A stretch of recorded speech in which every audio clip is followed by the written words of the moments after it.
So it's the view at the top of the village, and yeah, we did some shopping this morning. Yeah, so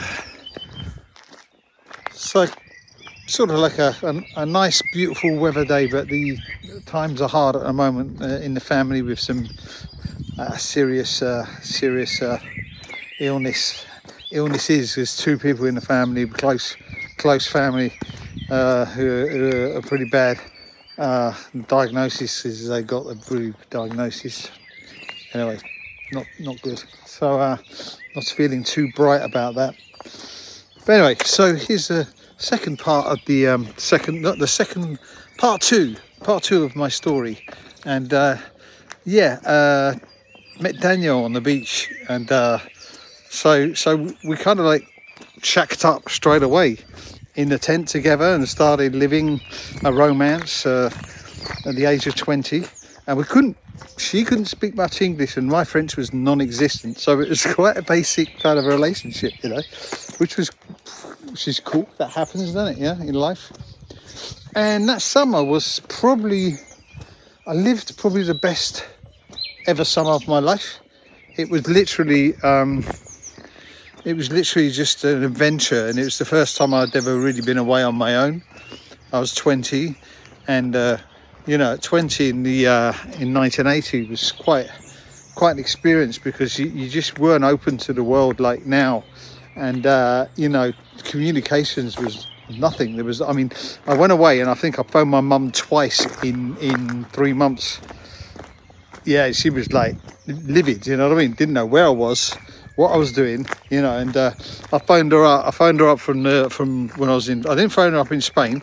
I phoned her up when I was in France on the beach, and introduced her to Daniel over the phone. And my mum always tells me that she always tells me that the first time she heard her voice is hello, that really deep French voice, you know, my wife's got. And anyway, so it's quite funny. But my mum remembers that, and she was like in panic mode. And then, so the summer was great. We were working on the beach, and I've never been so suntanned in my life, and it was like really, really, really cool. And I made a load of really good friends that we've still got today, 45 years later.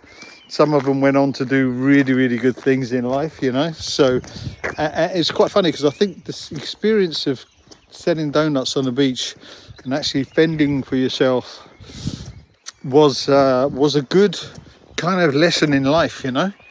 And it was quite impressive. It was quite impressive. The experience was crazy, and there was a few of my friends I found out years later, because we'd lost contact, and then through, I think it was Facebook right at the beginning, I found a few of them on there, and it was crazy. I mean, I'll do a video on what they've done in life, because some of it's quite impressive. I mean, a couple of the guys from up north that we were hanging out with, one of them ended up in Houston, and opened up some restaurants in Houston, and made it as like a, you know, quite a high-end restaurant. I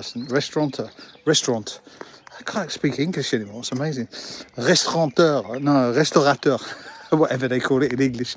I don't know in French. I don't know, restaurateur in English. So, anyway, someone who runs a restaurant. And then there's Paul. He got married to Mary Nightingale, the newsreader, and stuff like that. It's just crazy. Anyway, but we went to see Police. I remember the concert at the Arènes de Fréjus, which is like an arena, a Roman arena that's in Fréjus. If you ever go there, it's a must have a visit. And yeah, we saw Police there with UB40 and XTC. There was like 5 groups. There was another group called Scarfish, and then there was Police, and I think it was XTC, and there was another group, I can't remember who it was. But anyway, we saw James Brown there as well that summer. So it's crazy. Yeah, concerts and all sorts, living the life. And then we went grape picking. At the end of that summer, we went grape picking.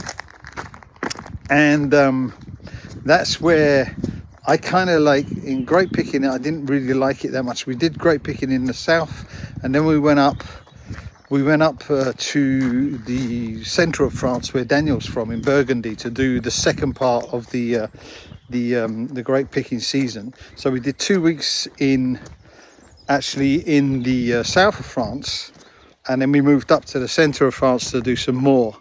And I kind of like, it was weird. We got there and they were it was about a week late. So Daniel went back home, and me and Jim, we crashed in a local campsite that was basically owned by the electricity company, but was closed for the summer and for the winter after the summer. So we crashed in there, and they had tents already up, and we just sort of like hopped over the fence and slept in a tent, and we stayed there for about, I don't know, about 3 or 4 days. I can't remember how long it was.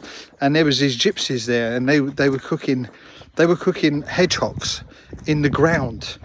They made this sort of like fire in the ground, and they were cooking hedgehogs there, and they were eating hedgehogs. What the hell? And anyway, so like we didn't have any money whatsoever. We'd run out of money.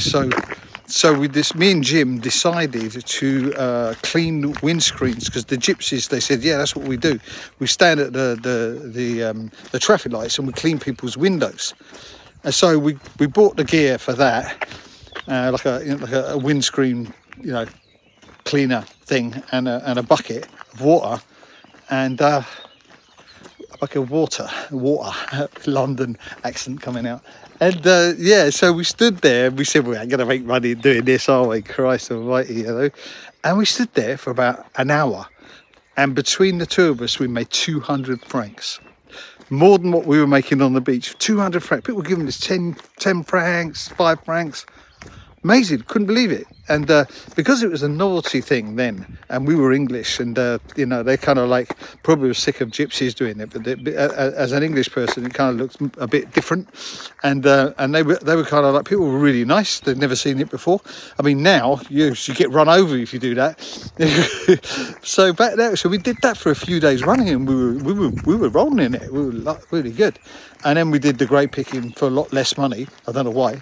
Should have kept on doing that. But it was a bit precarious, because I think it was illegal. I think we got chased on by the police. I can't remember.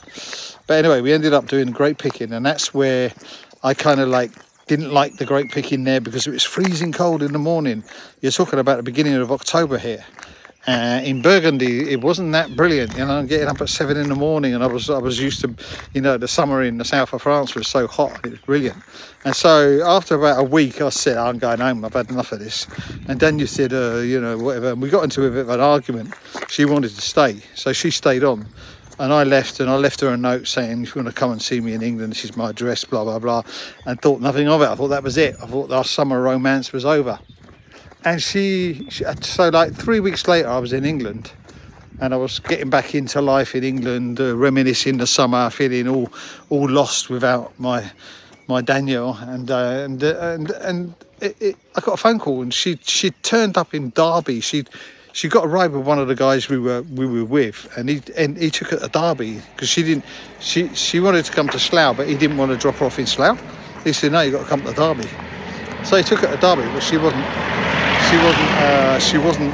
how would one say, up for it. So she got a train down to London, and then up to Slough, which is just outside London, and turned up. And I said to my mum, I said, oh, Daniel's going to be here. And so she came to stay with us, and then she was there for about a month before she found her job au pairing. So we stayed the winter in England until and I sold my car. I had an old beaten up Mini that I'd done a lot of work on, but it was still beaten up, and I sold that and bought a transit van, and we started doing the transit van up, and decided to come back to the south of France and live in the transit van. So we did the transit van up over the winter. Daniel was working as an au pair. She hated that. There was some rich family that treated her like shit. I was doing van driving and working at the dogs, and just kind of casual work. but we knew we were coming back, and this is like the beginning of 81. So really, when I say 80, we didn't come here. I didn't start in 80. I started in 81, really, in April 81. I left England, and that's when I haven't been back since. So that's 44 years, not 40. I tell a lie when I say 45. It's 44, because I really became a permanent resident, if you want, after a couple of years. But anyway, yeah. So next episode coming tomorrow. I hope you enjoyed this video. If you did, like, subscribe, and I will see you soon. Ciao.